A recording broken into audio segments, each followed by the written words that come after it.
সাহেব দারোগা সাহেব তাকে ময়মনসিংহ নিয়ে আসে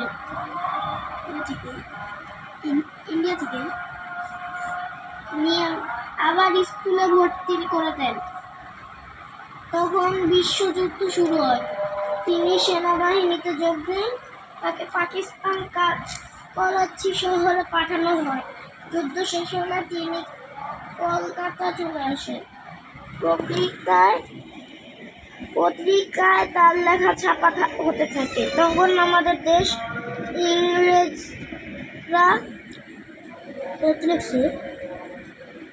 ইংরেজরা শাসন করত।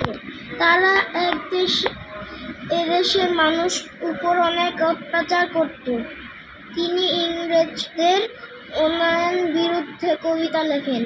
তাই তাকে জেলখানায় বন্দী করে রাখা হয়। জেলখানায় বসে তিনি অনেক কবিতা লেখেন, গান লেখেন। তিনি গরিব দুঃখী মানুষের কথা লেখেন, তিনি মুসলিমের কথা লেখেন, তিনি হিন্দুর কথা লেখেন, তিনি সবার কথা লেখেন। তিনি আমাদের জাতীয় কবি কাজী নজরুল ইসলাম। 1899 সালে 25শে মে পশ্চিম বাংলার বর্ধমান জেলার চুরুলিয়া গ্রামে জন্মগ্রহণ করেন। বাংলাদেশ স্বাধীন হলে তাকে এদেশে আনা হয়। 1976 সালে 29শে আগস্ট তিনি মৃত্যুবরণ করেন। কিছুদিন পরেই তিনি একটা গান লিখেছিলেন,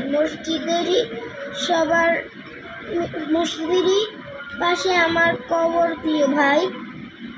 তাই ঢাকা বিশ্ববিদ্যালয় মসজিদের পাশে তাকে কবর দেওয়া হয়েছিল।